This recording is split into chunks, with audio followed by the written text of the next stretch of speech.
Political science, and then जब इसको further proceed किया गया तो ये एक अलहदा से एक पूरी स्टडी बन गई। और अब अगर हम बात करें तो बहुत सी डिफरेंट स्पेशलाइजेशंस कह लें, ब्रांचेस कह लें, या उसकी एक्सप्लेनेशंस मौजूद हैं। सो इकोनॉमिक्स को पहले 3 कैटेगरीज में डिवाइड किया गया है। The first one is descriptive economics, then theoretical economics and applied economics. One by one ये देखते हैं। पहले डिस्क्रिप्टिव इकोनॉमिक्स की बात करते हैं। सो डिस्क्रिप्टिव इकोनॉमिक्स इज बेसिकली जिसमें फैक्ट्स एंड फिगर्स के साथ बात की जाती है। जैसे आप देखते हैं ना आजकल टीवी पे टॉक शोज के ऊपर मुख्तलिफ चीज़ें डिस्कस हो रही होती हैं कि जी मुल्क के अंदर महंगाई बहुत हो गई है, चीज़ें बहुत महंगी हो गई हैं। सो ये एक सिंपल बात हो रही है, एक ले मैन, एक कॉमन पर्सन, ही और she is just simply saying that के मार्केट के अंदर चीज़ों की प्राइसेस बहुत बढ़ गई हैं। लेकिन अगर हम इसको प्रॉपर फैक्ट्स एंड फिगर्स के साथ लगाएं, जैसे हम अगर ये कहते हैं कि मार्केट में 13% इन्फ्लेशन हो गई है, तो अब इसका क्या मतलब है कि 13% महंगाई हो गई है। तो जब हम फैक्ट्स एंड फिगर्स साथ एसोसिएट कर देते हैं, कोई न्यूमेरिक साथ अटैच कर देते हैं, या एक्सप्लेनेशन के लिए कुछ चीज़ों को साथ में मेंशन कर देते हैं, तो उससे अब उस बात की वैल्यू भी बढ़ जाती है। ठीक है, हम कहते हैं ना जी, ये चले क्रिकेट की एक आसान एग्जांपल लेते हैं कि क्रिकेट में ये मिस्टर सो एंड सो बहुत अच्छा प्लेयर है। अच्छा, ये तो एक बड़ी जनरल सी टर्म है, लेकिन अगर हम कहते हैं that he is a good person because he has made 11 centuries in 20 innings, तो अब क्या है, हम उसको डिस्क्राइब कर रहे हैं, एक्सप्लेन कर रहे हैं that why this person is a good player. Similarly जब हम इकोनॉमिक्स की बात करते हैं, और इकोनॉमिक्स के अंदर देखें, ये अब आपको पता चल चुका है कि इकोनॉमिक्स क्या है। Economics is a science of wealth, ये एडम स्मिथ ने कहा था। फिर उसके बाद मार्शल ने उसको साइंस को आगे फर्दर एक्सटेंड किया कि ये मटेरियल और ह्यूमन काइंड के साथ भी इसका लिंक मौजूद है। फिर उसके फिर उसके बाद रॉबिन्स ने फर्दर कहा कि हम स्कैर्सिटी को पढ़ते हैं, हम अब हमारे पास जो वांट्स हैं, जो नीड्स हैं, जो विशेस हैं, they are unlimited, where as the resources that we have, मतलब जिनसे हमने वो नीड्स वांट्स पूरी करनी है, वो लिमिटेड है। सो उन लिमिटेड चीज़ों को यूज़ करके कैसे हम अपनी मैक्सिमम नीड्स पूरी करते हैं, या कैसे हम मैक्सिमम यूटिलिटी गेन करते हैं, दैट इज इकोनॉमिक्स। तो उसी पर्सपेक्टिव से अगर हम यहाँ पे बात करें, तो कि जब हम फैक्ट्स एंड फिगर्स की बात करें, जब हम किसी ना किसी चीज़ के साथ उसकी कोई परसेंटेज, कोई वैल्यू, कोई न्यूमेरिक वैल्यू अटैच कर दें, तो उससे इस किस्म की इकोनॉमिक्स को या इस किस्म की स्टडी को हम फिर कहते हैं दिस इज डिस्क्रिप्टिव इकोनॉमिक्स। ठीक है जी। So then coming forward, the second one is theoretical economics. नाम से भी थोड़ा सा आपका अंदाजा होगा, थ्योरी, जैसे आप मुख्तलिफ थ्योरीज की बात करते हैं, डार्विन ने एक थ्योरी दी थी, मिस्टर सो एंड सो ने एक थ्योरी दी थी, इसी तरह जब हम इकोनॉमिक्स की बात करते हैं तो इकोनॉमिक्स में भी बहुत सी थ्योरीज हैं, बहुत सी एग्जम्पशंस हैं, बहुत से लॉज हैं। तो इस पर्सपेक्टिव से ऐसी स्टडी या ऐसी आप कह लें कि फील्ड जिसके अंदर हम डिफरेंट थ्योरीज को एक्सप्लेन करते हैं, जैसे हम कहते हैं ना किसी चीज़ की प्राइस बढ़ जाती है तो उसकी डिमांड कम हो जाती है, या वाइस वर्सा, कि मार्केट में अगर किसी चीज़ की प्राइस कम हो जाती है तो उसके खरीदार ज़्यादा हो जाते हैं। Now this is a theory based on certain assumptions। ठीक है, यही इस किस्म की जो बहुत सी थ्योरीज हैं, लॉ ऑफ सप्लाई है, लॉ ऑफ डिमांड है, law of diminishing marginal utility है, law of equi marginal utility है, जो आने वाले वक्त में पढ़ेंगे। सो ये बहुत सारी जो थ्योरीज है, ऐसी फील्ड ऑफ स्टडी या ऐसी चीज़ जिसमें हम थ्योरीज के बारे में पढ़ रहे हैं, डिफरेंट एजम्पशंस के बारे में पढ़ रहे हैं, ऐसी फील्ड को हम कहते हैं theoretical economics. Then theoretical economics को 2 फर्दर पार्ट्स में डिवाइड किया गया है। The first one is positive economics and then normative economics. Positive economics हम कहते हैं जब हम किसी थ्योरी की बेस के ऊपर मुख्तलिफ चीज़ों को एनालाइज कर रहे होते हैं, या डिफरेंट किस्म के जो प्रॉब्लम्स हैं उनको आइडेंटिफाई कर रहे होते हैं। ठीक,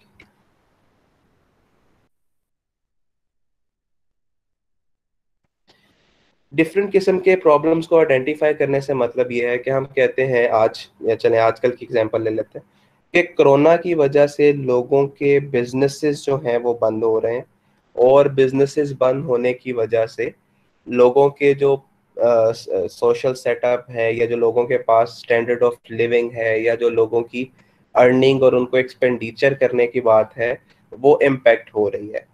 ठीक है, सो क्या है कि हम एक इकोनॉमिक्स को, वेल्थ को, पैसों को, रिसोर्सेज को, जराए को, इन सब को यूज करके कुछ प्रॉब्लम्स आइडेंटिफाई कर रहे हैं। इसको हम कहते हैं पॉजिटिव इकोनॉमिक्स। ठीक है, ये अगेन टॉक शोज पे शाम को आप 8-9 बजे बैठे हैं तो मुख्तलिफ टीवी चैनल्स पे, मुख्तलिफ न्यूज चैनल्स पे 4-4 5-5 बंदों को बिठा के डिस्कस किया जा रहा होता है, या पॉलिटिकल या इकोनॉमी को डिस्कस किया जा रहा होता है। सो अगर हम पॉलिटिकल बात करें हम उनको साइड पे करते हैं, but when a programme which is discussing the wealth side of the economy और जो रिसोर्सेज की बात कर रहे हैं, जैसे हम इकोनॉमिक्स की डेफिनेशन में हम पढ़ चुके, तो ऐसे टॉक शोज में जिसमें मुख्तलिफ प्रॉब्लम्स को आइडेंटिफाई किया जा रहा है based on certain things, based on certain theories, based on certain conditions, so ऐसी फील्ड ऑफ स्टडी को हम कहते हैं पॉजिटिव इकोनॉमिक्स। ठीक है, और सेकंड वन इज नॉर्मेटिव। अगर उन्हीं प्रॉब्लम्स की अगर हम बात करें, जो प्रॉब्लम्स आइडेंटिफाई किए गए हैं, अगर उन प्रॉब्लम्स के सॉल्यूशंस भी आइडेंटिफाई कर दिए जाएं, इसको हम कहते हैं फिर normative economics. So basically positive economics में हम डिफरेंट प्रॉब्लम्स आइडेंटिफाई करते हैं, और नॉर्मेटिव इकोनॉमिक्स में हम उन्हीं प्रॉब्लम्स के सॉल्यूशंस आइडेंटिफाई करते हैं। ठीक है, जैसे फॉर एग्जांपल एक टॉक शो में ये बात डिस्कस की जा रही है that the inflation rate is going up. Market के अंदर जो महंगाई है, जो इन्फ्लेशन है, जो रेट्स हैं, प्राइसेस हैं, वो बहुत ज़्यादा इंक्रीज हो रही हैं, या जो प्राइसेस हैं, जैसे पेट्रोल की प्राइसेस हैं, वो बहुत ज़्यादा इंक्रीज हो रही हैं, और पेट्रोल की प्राइसेस की वजह से डिफरेंट कमोडिटीज, वेजिटेबल से लेके, फ्रूट से लेके, जो मार्केट में ग्रोसरीज हैं, वो सारी चीज़ों की प्राइसेस इंक्रीज हो रही हैं। Now this kind of economics is positive economics, के हम रिलेट कर रहे हैं, एक प्रॉब्लम को आइडेंटिफाई कर रहे हैं that due to this event certain things are happening, this is positive economics.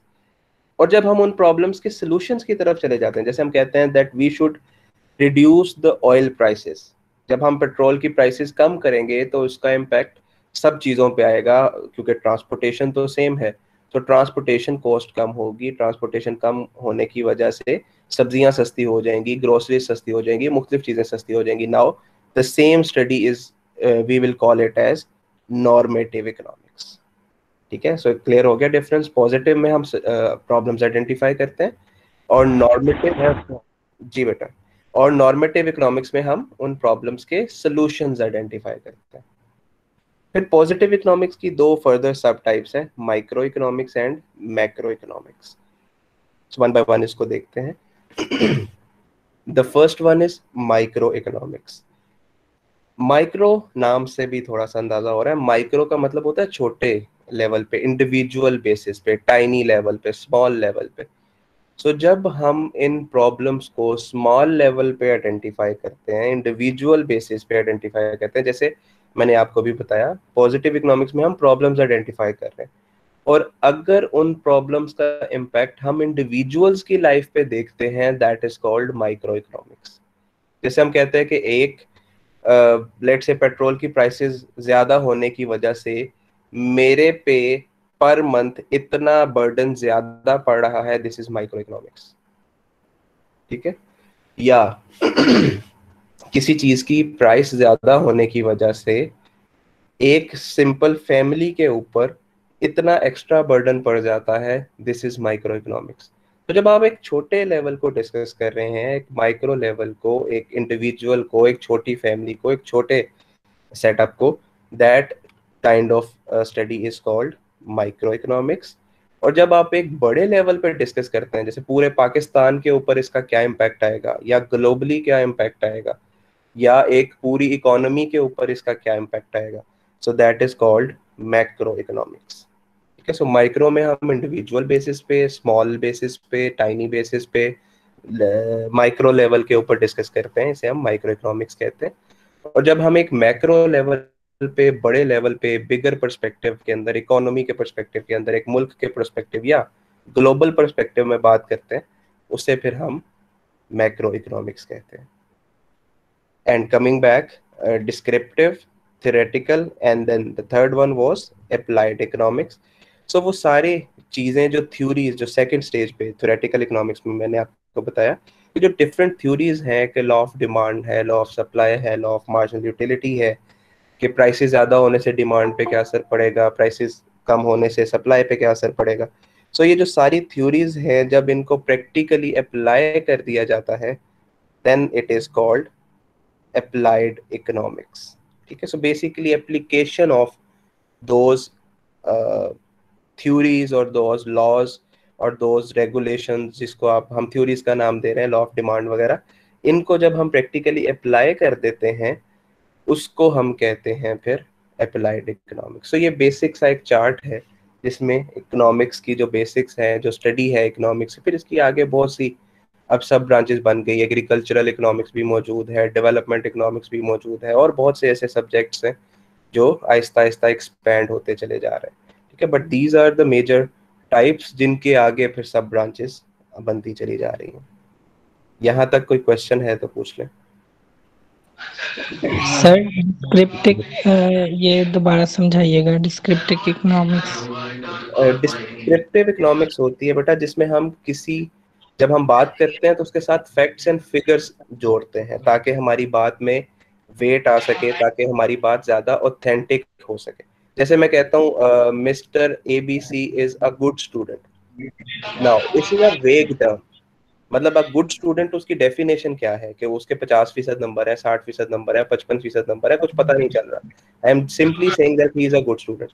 लेकिन अगर मैं कहता हूँ mister ABC is a good person because he is a good student because he has scored 90% in my subject, तो अब क्या किया मैंने, उसी बात को किसी ना किसी न्यूमेरिक के साथ, किसी ना किसी फैक्ट्स के साथ, किसी ना किसी परसेंटेज के साथ जोड़ दिया, जिसकी वजह से उस बात की वैल्यू, उस बात की अहमियत बढ़ गई।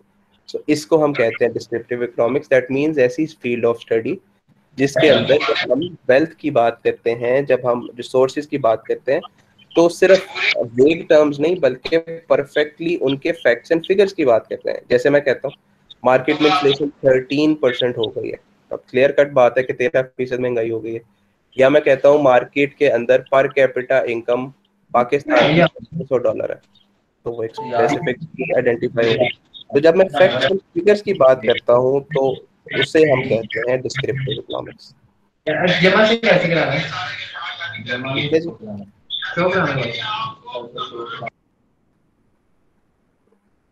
Okay, then coming forward,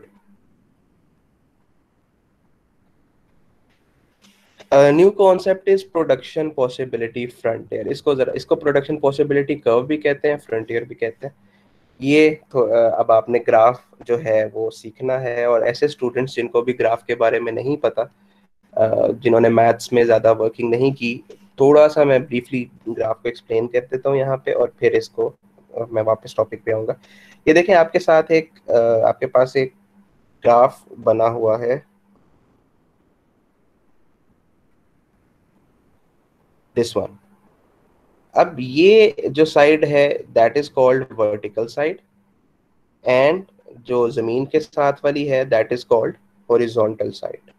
graph show नहीं ये स्लाइड आ रही है बेटा आपके पास, production possibility frontier? Types of economics वाली आ रही है। मे बी नेट स्लो होगा, मेरे पास तो नेक्स्ट आ चुकी है। दूसरा, आपके बहुत से स्टूडेंट्स डिफरेंट टाइमिंग्स पे ज्वाइन कर रहे हैं, जिसकी वजह से मुझे मल्टीपल टाइम इसको ख़त्म करना पड़ता है। नेक्स्ट टाइम इसके लिए मैं टाइम फिक्स कर दूंगा, जिसके बाद मैं किसी को क्लास में एडमिट नहीं होने दूंगा। अब आ गई ओके, है सर। ठीक है, चलें देखें। ये जो राइट साइड पे, यकीनन आप सबको आता होगा, just to memorise you people again, कि जो दिस साइड है that is called the vertical side, and ये साइड जिसको मैं हाईलाइट कर रहा हूँ, जिसपे प्रोडक्ट बी लिखा हुआ है, that is called horizontal side. इस ग्राफ के अंदर इसका ओरिजिन हमेशा 0 होता है, दैट मीन्स ये जो this part that is the 0। जैसे जैसे हॉरिजॉन्टल साइड से हम राइट साइड पे जाते जाते हैं, ये वैल्यूज बढ़ती जाती हैं, एंड सिमिलरली जब हम वर्टिकल साइड पे जाते जाते हैं, फॉर एग्जांपल ये वाला पॉइंट, इस पे वैल्यू जो होगी, और जो मैं प्रोडक्ट ए के करीब हाईलाइट कर रहा हूँ, इसकी वैल्यू में डिफरेंस होगा। ओरिजिन पे वैल्यू 0 होगी, देन ज़्यादा हो जाएगी और उससे ज़्यादा एंड सो ऑन। जैसे जैसे हम वर्टिकल साइड पे मूव करते जाएंगे वैल्यूज ज़्यादा होती जाएंगी, और हॉरिजॉन्टल में जब हम राइट साइड पे मूव करते जाएंगे तो वैल्यूज ज़्यादा होती जाएंगी। ओके, अब प्रोडक्शन पॉसिबिलिटी फ्रंटियर हमें बताता क्या है? दो चीज़ें ऑलरेडी जो हम डिस्कस कर चुके हैं वो आपने याद रखना है, that we have scarce resources, जो हमारे पास रिसोर्सेज हैं, जो हमारे पास ऑप्शंस हैं, जो हमारे पास पैसे हैं, या जो हमारे पास ज़राए हैं, वो हमेशा महदूद हैं, वो हमेशा कम है। ऑन द अदर साइड जो हमारी वांट्स हैं, जो हमारी नीड्स हैं, जो हमारी विशेस हैं, जो हमारी डिमांड्स हैं, जो हम करना चाहते हैं, दे आर अनलिमिटेड।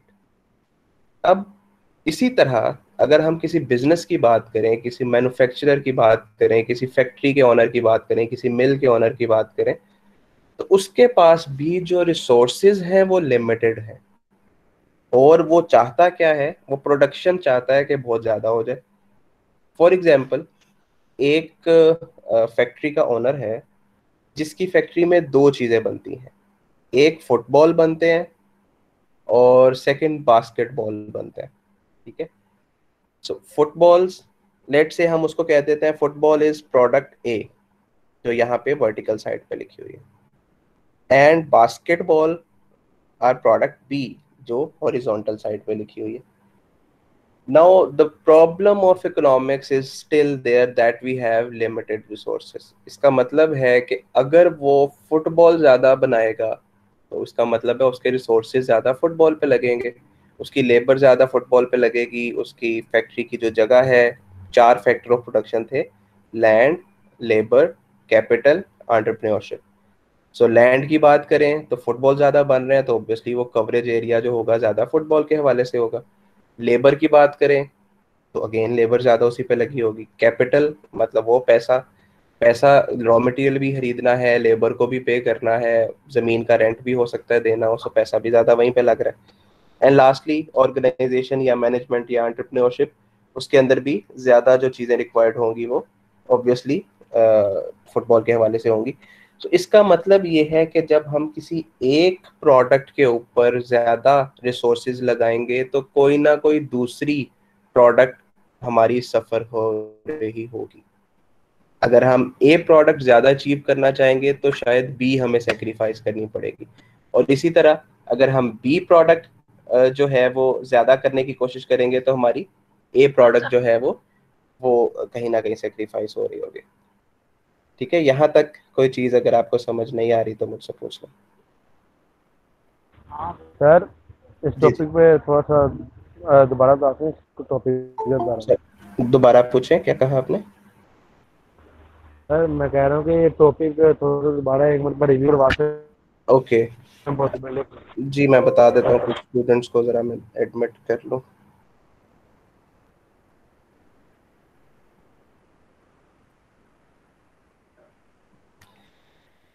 ओके, इसके अंदर मैंने आपको ये बताया कि एक जो रिसोर्सेज हैं वो हमेशा से हमारे पास लिमिटेड रहते हैं, और जो हम करना चाहते हैं, जो हमारी नीड्स, वांट्स, विशेस हैं, वो अनलिमिटेड हैं या रिसोर्सेज की निस्बत ज़्यादा होती है। अब इसी तरह जब हम अब ये जो टॉपिक है दैट इज प्रोडक्शन पॉसिबिलिटी, तो हम इस टॉपिक में करना ये चाह रहे हैं या देखना ये चाह रहे हैं कि हम कितनी प्रोडक्शन हमारे लिए पॉसिबल है। एक चीज़ को बनाया जाना है, एक चीज़ की प्रोडक्शन की जानी है, एक चीज़ मैन्युफैक्चर की जानी है, तो उसकी कोई ना कोई लिमिट है। वो कितनी मैक्सिमम हम अचीव कर सकते हैं। अनलिमिटेड रिसोर्सेज होते तो फिर तो ये सब कुछ करने की जरूरत ही नहीं थी, फिर तो हम जितने मर्जी चीज़ें बना लें, मैन्युफैक्चर कर लें, प्रोडक्शन कर लें।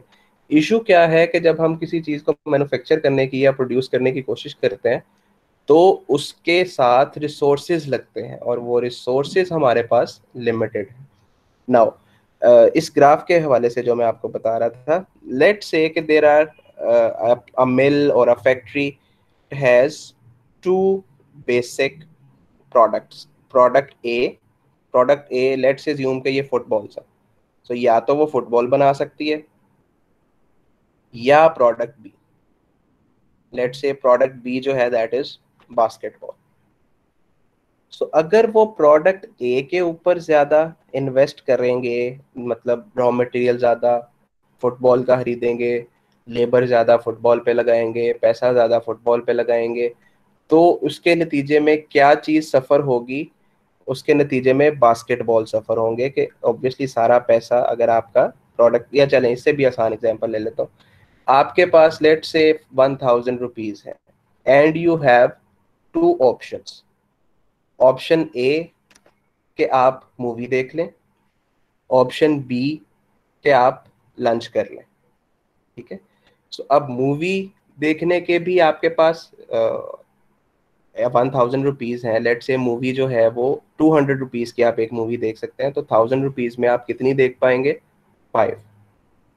लेकिन अगर आपने 5 मूवीज देख ली तो अब आप लंच नहीं कर सकेंगे, ठीक है, क्योंकि रिसोर्सेज लिमिटेड है। सेकंड ऑप्शन क्या था आपके पास कि आप मूवीज ना देखें बल्कि लंच कर लें। लेट से लंच जो था वो 100 का था, सो आप 10 टाइम्स अपना मील अवेल कर सकते हैं। तो अगर आपने 10 टाइम्स मील अवेल कर लिया तो ऐसी सूरत में आप मूवी नहीं देख सकेंगे। सो इन अदर वर्ड्स आपको क्या करना पड़ रहा है? एक चीज को अचीव करने के लिए दूसरी चीज को सेक्रीफाइस करना पड़ रहा है। इसी तरह यही ग्राफ या यही चीजें, ये हम इनको कहते हैं that is actually production possibility curve या प्रोडक्शन पॉसिबिलिटी फ्रंटियर।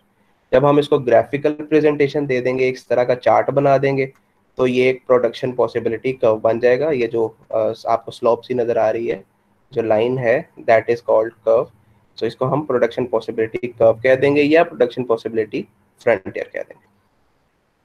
अभी ये टॉपिक मैंने आपको पूरा नहीं समझाया, जस्ट ये बताना चाह रहा हूँ कि कैसे हमारे पास अनलिमिटेड वांट्स के अगेंस्ट लिमिटेड रिसोर्सेज हैं और हमें किसी एक ऑप्शन को चूज करने के लिए किसी दूसरे ऑप्शन को सेक्रीफाइस करना पड़ता है या कम करना पड़ता है। अब जरा इसको पढ़ें। प्रोडक्शन पॉसिबिलिटी फ्रंटियर क्या है?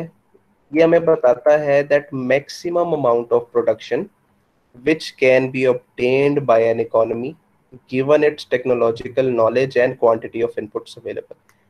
That means कि production possibility frontier हमें क्या बताता है? ये हमें बताता है कि एक इकोनॉमी से मतलब एक मुल्क कह लें, ठीक है, एक इकोनॉमी जिसके पास सर्टन नॉलेज, टेक्नोलॉजिकल नॉलेज भी है और इनपुट्स भी है। इनपुट से मतलब रिसोर्सेज, ठीक है। सो एक मुल्क अपने रिसोर्सेज में रहते हुए, अपनी बेहतरीन नॉलेज को यूज करते हुए ज्यादा से ज्यादा कितनी प्रोडक्शन कर सकता है? अगर हम इसको ग्राफिकली प्रेजेंट कर दें, that is called production possibility curve, या ये कॉन्सेप्ट कहलाता है प्रोडक्शन पॉसिबिलिटी फ्रंटियर। समझ आ गई इस बात की, या नहीं समझ आई तो दोबारा से मैं बता दूं? हाँ जी सर। ओके, सो क्विकली इसको रिपीट कर रहा हूँ कि प्रोडक्शन पॉसिबिलिटी फ्रंटियर हमें बताता है कि एक इकोनॉमी या एक मुल्क अपने लिमिटेड रिसोर्सेज में रह के ज्यादा से ज्यादा कितनी चीजें बना सकता है, इसे हम कहते हैं प्रोडक्शन पॉसिबिलिटी फ्रंटियर। ऐसा क्या हो रहा है? इशू क्या है? इशू ये है that we have scarce resources. अगर ये लिमिटेशन ना होती तो फिर तो हम जो चाहे वो कर सकते थे, जो मर्जी बनाते, जितना मर्जी कंज्यूम करते, जो मर्जी यूज करते। Issue is the same, that is limitation of scarce resources that we have. हमारे पास जो रिसोर्सेज हैं, हमारे पास जो ऑप्शंस हैं, हमारे पास जो जराए हैं, वो बहुत लिमिटेड हैं या कम है। ठीक है, अब मैं इस ग्राफ की तरफ दोबारा से आ रहा हूँ। दिस वन देखिए, प्रोडक्ट ए, यहाँ पे मैंने आपको बताया इट विल बी 0, ओरिजिन जो है। प्रोडक्ट ए मैंने एक साइड पे लिख ली, प्रोडक्ट ए को मैंने फुटबॉल का नाम दिया था, प्रोडक्ट बी को मैंने बास्केटबॉल का नाम दिया था, so this is product B. अब एक इकोनॉमी के पास एक सर्टन रिसोर्सेज हैं, लेट्स से 1 मिलियन रुपीज है, तो पहला ऑप्शन क्या है उसके पास? कि वो सारे के सारे प्रोडक्ट ए बना ले, यानी कि फुटबॉल बना ले। तो जब वो फुटबॉल बनाएगी तो पॉइंट कौन सा आएगा? जो ये वर्टिकल साइड पे है, ये पॉइंटर जहां पे मौजूद है रेड कलर का। लेकिन जब वो सारे रिसोर्सेज प्रोडक्ट ए पे लगा लेगी, इसका मतलब है प्रोडक्ट बी तो जीरो होगी, सो ये ओरिजिन जीरो है, सो इसका मतलब है एक पॉइंट यहाँ पे लग जाएगा जहां पे मेरा कर्सर मौजूद है, ये रेड कलर का डॉट मौजूद है। सेकंड क्या ऑप्शन हो सकता है कि इकोनॉमी ये सोचती है या इकोनॉमी ये डिसाइड करती है दैट हम ज्यादा पैसा प्रोडक्ट ए, लेट से फुटबॉल पे लगा लेते हैं, और कुछ पैसा प्रोडक्ट बी, बास्केटबॉल पे लगा लेते हैं। सो पॉइंट ए, ये जो आपको नजर आ रहा है पॉइंट ए जिसपे डॉट भी लगा हुआ, this is the point at which the economy is producing product A and a little product B. मैंने आपको बताया था कि वर्टिकल साइड पे जैसे जैसे ऊपर जाते जाएंगे वैल्यूज बढ़ती जाएंगी, और जो हॉरिजॉन्टल साइड है जैसे जैसे हम राइट साइड पे जाते जाएंगे वैल्यूज बढ़ती जाएंगी। सो पॉइंट ए के ऊपर एक सर्टन हमारे पास वैल्यूज आ जाएंगी कि प्रोडक्ट ए इतनी मैन्युफैक्चर हो सकती है या प्रोड्यूस हो सकती है, और प्रोडक्ट बी इतनी प्रोड्यूस हो सकती है। अच्छा, अगर हम फर्दर देखें कि हम इकोनॉमी डिसाइड करती है कि प्रोडक्ट ए को मजीद कम कर लें और ज़्यादा पैसे लगा लें प्रोडक्ट बी पे, इसका मतलब क्या होगा? अब आप ये देखें, ये डाउन साइड आ रही है। अगर मैं इसको यहाँ नीचे वाली साइड की बात कर रहा हूँ तो इसका मतलब क्या है? That values has been reduced. पहले जितनी मैं प्रोड्यूस कर सकता था, अब मैं प्रोडक्ट ए उससे कम प्रोड्यूस कर रहा हूँ।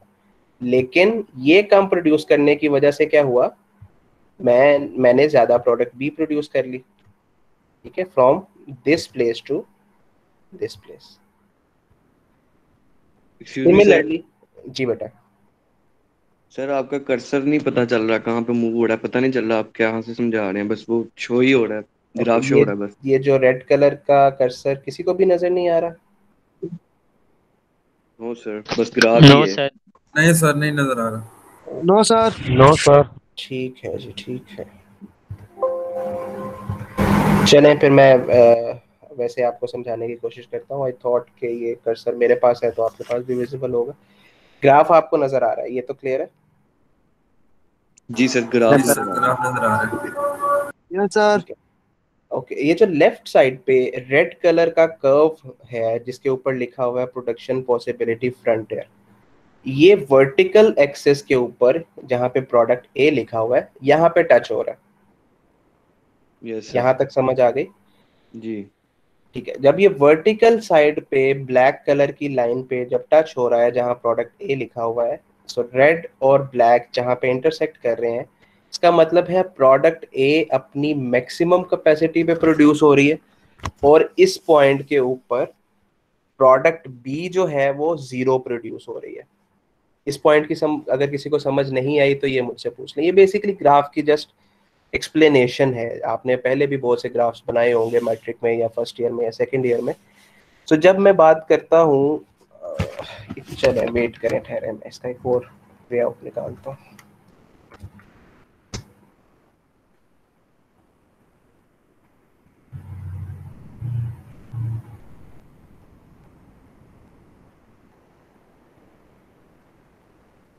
जी ये देखिए, अब आपको पेंट नजर आ रहा है। इसके ऊपर अगर मैं कुछ ड्रॉ करूं तो ये आपको नजर आ रहा है? Yes sir. जी सर, नजर आ रहा है। चले यहीं से देख लेते हैं। Now this kind of graph is there. इसको हम कह देते हैं product A, that is vertical side. यहाँ पे हम लिख देते हैं product B, so this is horizontal side. That is origin, so origin is always zero. ये vertical side, horizontal side. A को मैंने कहा था this is product football, and B means let's say basketball. अब अगर एक इकोनॉमी सारी की सारी प्रोडक्शन फुटबॉल पे लगाती है तो इसका मतलब है वो जहां पे मेरा ये पेन बना हुआ है, सो एक पॉइंट बनेगा that maximum production of A product and zero production of B product, क्योंकि मेरे पास रिसोर्सेज लिमिटेड हैं और उन लिमिटेड रिसोर्सेज में से मैं या ए बना सकता हूँ सारे या बी बना सकता हूँ। So I have opted to manufacture A. ठीक है, तो ये एक पॉइंट बन गया, लेकिन इस पॉइंट के ऊपर मैंने बास्केटबॉल प्रोड्यूस नहीं किए। सेकंड ऑप्शन क्या है कि मैं अपनी ए की प्रोडक्शन कम कर लूं, यानी कि फुटबॉल को कम कर दूं और बास्केटबॉल प्रोड्यूस करना शुरू कर दूं, तो समवेयर यहाँ पे एक पॉइंट बन जाएगा। इसका मतलब क्या है कि अब मैंने ये ए प्रोडक्ट या फुटबॉल कम बना लिए और कुछ बास्केटबॉल भी बना लिए। जब ये राइट साइड पे शिफ्ट होगा इस पॉइंट पे, अगर इसको आप ड्रॉ नीचे करेंगे तो लेट से ये यहाँ पे टच होता है और वर्टिकल एक्सिस पे ये यहाँ पे मिलता है। इस पॉइंट का मतलब ये था जहाँ पे ऊपर है कि मैंने सारे इन्वेस्ट अपने जो रिसोर्सेज थे वो फुटबॉल पे लगा दिए और बास्केटबॉल प्रोड्यूस नहीं किए। Now this is a point जिसके ऊपर मैंने फुटबॉल कम बना लिए लेकिन कुछ बास्केटबॉल भी बना लिए। लेट से मैं मजीद इकोनॉमी डिसाइड करती है कि ज़्यादा फुटबॉल बना ले और ज़्यादा बास्केटबॉल बना ले और फुटबॉल मजीद कम कर ले, तो इसका मतलब है मेरे रिसोर्सेज मजीद कम हो गए ए पे और बढ़ गए बास्केटबॉल पे।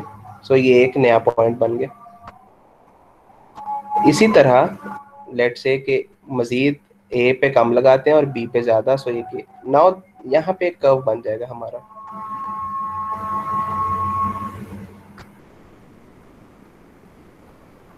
ये जो कर्व बना है ये हमारी वो मैक्सिमम प्रोडक्शन है जो एक इकोनॉमी कर सकती है। ठीक है, क्या या तो आप इस पॉइंट पे सारे ए प्रोडक्ट बना लें, बी कुछ ना बनाएं, यहाँ पे कुछ ए बना लें कुछ बी बना लें, यहाँ पे भी इसी तरह है, सिमिलरली यहाँ पे है। और अगर हम इसको मजीद एक्सटेंड करते जाएं तो ये भी हो सकता है कि सारे बी बना लें और इस पॉइंट के ऊपर फिर ए नहीं बनेगा क्योंकि ए तो जीरो है। तो ये जो कर्व बना है that is called production possibility frontier या production possibility curve.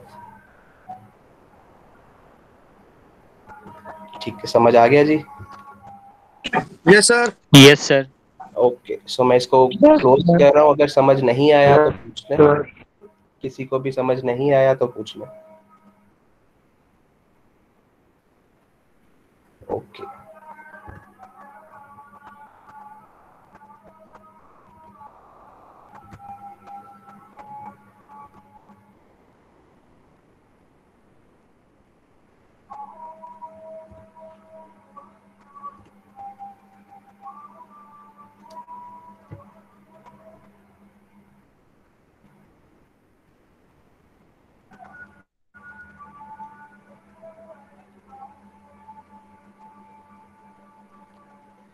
Okay, now coming back to the same concept के प्रोडक्शन पॉसिबिलिटी फ्रंटियर हमें क्या बताता है?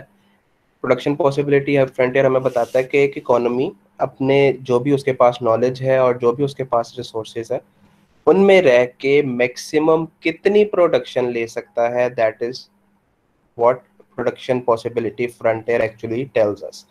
अब अगर आप इस ग्राफ में देखें तो ये जो ग्राफ मौजूद है आपके पास, इस पे एक पॉइंट आपको y नजर आ रहा है जो रेड कलर का डॉट लगा हुआ है।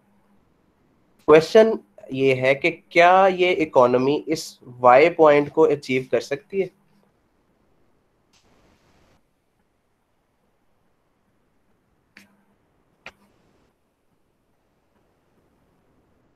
No sir.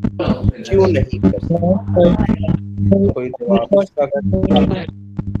आपकी आवाज बेटा बहुत ज्यादा ब्रेक हो रही है। सर कर सकती है। कर सकती है कैसे? सर जी दोनों पे एक जितने यानी कि रिसोर्सेज लिखाएं। That was the Equally problem. यही तो प्रॉब्लम है कि रिसोर्सेज इतने हैं ही नहीं। जितने भी हैं उनको यानी कि इक्वली डिवाइड कर लें। अगर ऐसा होता तो यस ये y को अचीव कर लेते। The problem was same. जब मैंने आपको ग्राफ वहां पे पेंट में भी बनाया था तो इशू ये था कि या हम ज्यादा से ज्यादा प्रोडक्ट ए बना लें और जब हम मैक्सिमम प्रोडक्ट ए बनाएंगे तो हमारी प्रोडक्ट बी जीरो होगी। फिर जब हमने अपने रिसोर्सेज ज्यादा बी के ऊपर लगाना शुरू किए और ए से कम करना शुरू किए तो वो ग्राफ नीचे आना शुरू हो गया। लेकिन हम अपने पूरे रिसोर्सेज को ऑलरेडी फुली यूटिलाइज कर रहे थे तो वो पॉइंट बी था। अब पॉइंट बी से जब हम अगर वाई पे जाना चाहें जो रेड कलर का डॉट लगा हुआ है, दिस इज नॉट पॉसिबल क्यों पॉसिबल नहीं है? क्योंकि रिसोर्सेज ही नहीं है। जैसे फॉर एग्जांपल आपके पास जैसे मैंने भी आपको एग्जांपल दी थी कंजम्पशन के हवाले से, आपके पास 1000 रुपीज है और आप 200 रुपीज की एक मूवी है और 100 रुपीज का लंच जो है वो आप, या मील जो है वो आप ले सकते हैं। तो अब क्या क्या आपके कॉम्बिनेशन बन सकते हैं? कॉम्बिनेशन, पहला कॉम्बिनेशन ये होगा कि आप 5 मूवीज देख लें, सो आपका 1000 पूरा हो जाएगा। सो ये चलें यहाँ पे एक प्रैक्टिस करते हैं, इसको छोड़ें। यू हैव 10 और 15 मिनट्स की ब्रेक लें, उसके बाद 15 मिनट ये टास्क पे लगाएं जो मैं अभी आपको दूंगा, और उसके बाद हम 5:30 पे दोबारा क्लास को ज्वाइन करेंगे और मजीद आके पढ़ेंगे। आपने करना अभी ये है, ये लिख लें सब एक पेपर। मैं 2 मिनट वेट करता हूँ, एक पेपर और एक पेंसिल लेके आए अपने पास।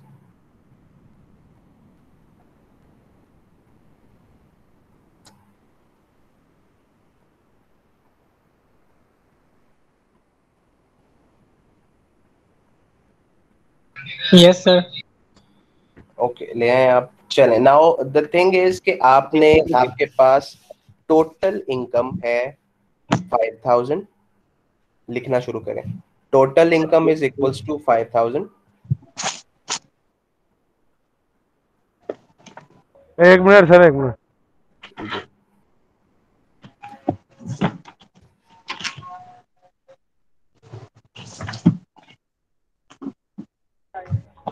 Yes sir. Okay, total income equals to 5000। Meal हो सकता है एक 500 का, एंड मूवी हो सकती है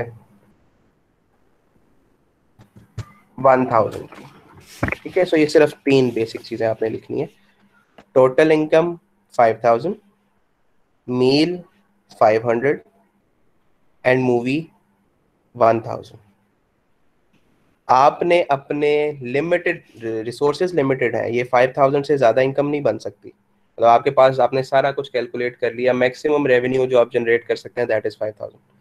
सो 5000 में आपके पास 2 ऑप्शन है। ऑप्शन ए कि आप 500 रुपए का खाना खा लें, ऑप्शन बी कि आप मूवी देख लें जो कि 1000 रुपए की एक है। अब आपने बेसिकली एक टेबल बनाना है और मुझे ऑप्शंस बताने हैं। लेट्स से कि मैं यहाँ पे एक आपको थोड़ा सा हिंट दे भी देता हूँ। इस किस्म का टेबल बनेगा जिसमें आप यहाँ पे लिखें ऑप्शंस, यहाँ पे जितनी आप मूवी देख सकते हैं और जितना आप मील ले सकते हैं। सो ऑप्शन ए क्या है? आप 5 मूवीज देख लेंगे तो मील कितनी दफा अवेल कर सकते हैं आप? सर कोई भी नहीं। 0। वेरी गुड, ऑप्शन ए हो गया। ऑप्शन बी, ऑप्शन बी क्या है? आप मूवीज कितनी देख लें? 4 देख लें, 4.5 तो नहीं देख सकते ना, या 5 है या 4 है, तो आप 4 देखेंगे। अब आप मील कितना अवेल कर सकते हैं? 2 सर। 2। सो आपने ये, ओके वेरी गुड, सो आपने ये सारे कॉम्बिनेशन बनाने हैं जो अब अभी 5:30 तक आपके पास ब्रेक है। उससे पहले पहले आपने ये सारे कॉम्बिनेशन जितने भी पॉसिबल है, एक पेपर पेन आपके पास मौजूद है, आप किसी से भी वीडियो के तौर पे वो मैं देख सकता हूँ। I call the name. Sir आप अपने मोबाइल को पेपर के हवाले से कैमरा सर, और मैं देख सकता हूँ। जी बेटा, जी बेटा, पूछे। सर ये माइनस में जीरो पे एन होनी चाहिए। सॉरी, दोबारा पूछे। सर मैं कह रहा हूँ कि माइनस में तो ना जाए, जीरो पे हो। आपकी आवाज मुझे दबी है। खैर, आप म्यूट करें स्टूडेंट सारे और फिर अनम्यूट करके कोई एक स्टूडेंट मुझसे बात करें। जी, अब अनम्यूट करें और बताएं मुझे क्या कह रहे हैं। सर मैं कह रहा हूँ कि माइनस में तो कोई अमाउंट नहीं ना जानी चाहिए। नहीं, माइनस में जा तो नहीं। माइनस में जा कैसे सकती है? आपके यस पास सर, यही मैं पूछ 5000 रहा हूँ। है और 5000 में आप ये ऑप्शंस अवेल कर ठीक, सकते हैं। Okay sir, okay. माइनस का मतलब ये है कि आप किसी से बोरो कर रहे हैं, उधार ले रहे हैं, सो आपके पास ऑप्शंस ही नहीं है। टोटल इनकम रिसोर्सेज यही है जो आपको बता दिए, दैट इज 5000। सो इसका मतलब है माइनस में वैल्यू नहीं जाएगी। ठीक है, सो आपने ये पूरे ऑप्शंस बनाने हैं और फिर इन्हीं ऑप्शंस का ग्राफ भी ड्रॉ करना है, जिसमें वर्टिकल साइड पे एक ऑप्शन लिख लें, एक हॉरिजॉन्टल, चाहे मूवी लिख लें चाहे मील लिख लें। तो एक वर्टिकल साइड पे आएगा, एक हॉरिजॉन्टल साइड के ऊपर आएगा, और फिर उसका चार्ट भी आपने बनाना है। ठीक है सर। जी बेटा।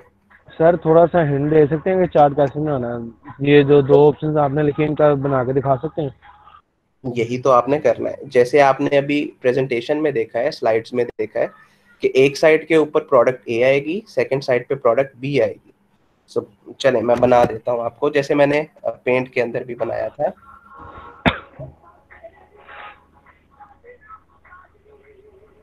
आप एक लाइन ड्रॉ करेंगे वर्टिकल साइड पे,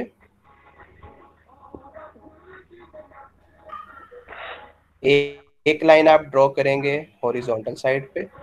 ठीक है,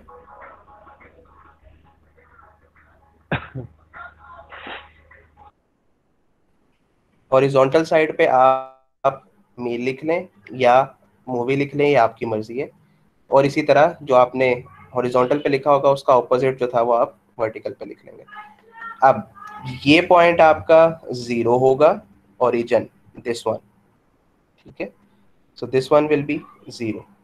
एक पॉइंट उससे जैसे जैसे आप आगे करते चले जाएंगे, एक पॉइंट ये बनेगा, इसी तरह एक पॉइंट आपका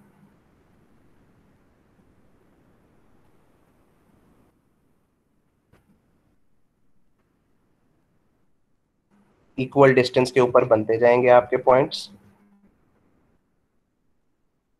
ठीक है, नाउ लेट से जहाँ पे ये वर्टिकल हॉरिजॉन्टल इंटरसेक्ट हो रहा है, दिस वन वाज 0, ये 5 लिख लें, आगे 10 लिख लें, या नहीं, आप अगर लेट से आपने यहाँ पे मील लिखा हुआ है तो मील 0 लिख लें, फिर 2 लिख लें, फिर 4, फिर 6, फिर 8, फिर 10 एंड सो ऑन। इसी तरह वर्टिकल साइड पे आपने अगर मूवी रखी हुई है तो आप 1, 2, 3, 4 और ऊपर 5 आ जाए। अब जो भी आपका ऑप्शन है, फॉर एग्जाम्पल ए ऑप्शन में आप 5 मूवीज देख सकते थे और 0 मील देख सकते थे, तो आप वहां पे एक पॉइंट लगा देंगे कि ये आपका पॉइंट बन गया। फिर आप बी पे आ जाएं कि आप 4 मूवी देख सकते थे और 2 मील देख सकते, मील ले सकते थे। सो लेट से कि वो जो पॉइंट आपका बन रहा है वो समवेयर इट्स अराउंड देयर। सो आप यहाँ पे एक टिक लगा देंगे। इसी तरह तीसरा ऑप्शन, अगर सी में मैं जाऊं, लेट से आप 3 मूवीज देख सकते हैं और आप 4 मील फिर एंजॉय कर सकते हैं। तो अगर उसकी कोई पॉइंट बनाना चाहें तो it may be somewhere around this. तो इसी तरह ये पॉइंट्स बनते जाएंगे और फिर आप इनको आपस में ज्वाइन कर देंगे तो एक कर्व बन जाएगा। सो ये अभी आपने 5:30 तक करना। तो जिसको जितना ओके भी सर। समझ आया है ये करें, और अगर नहीं होता तो फिर हम 5:30 पे इसको दोबारा से डिस्कस कर लेंगे। सर ये कोई इंक्लाइन ग्राफ आ रहा है? हाँ हाँ, आप बनाए, आप अब्दुल बासित अगर आप शेयर भी कर रहे हैं, so we will discuss it in 5:30। तब तक आप जो भी आपको समझ आ रहा है, जैसे भी समझ आ रहा है उसको ड्रॉ करें। पहले ऑप्शंस बनाएं, टेबल भी बनाएं उसका, ऑप्शंस भी बनाएं, और फिर उन्हीं ऑप्शंस की बेस पे ग्राफ ड्रॉ करें। ठीक है, सी यू एट 5:30। मैं लिंक आपके साथ,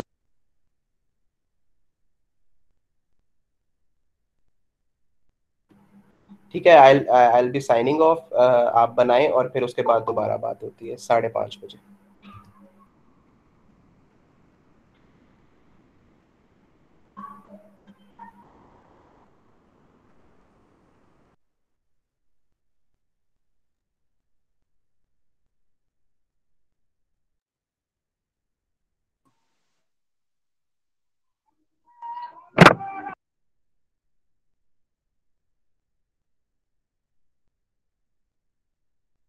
ये दोबारा लिंक भेजना है सर ने?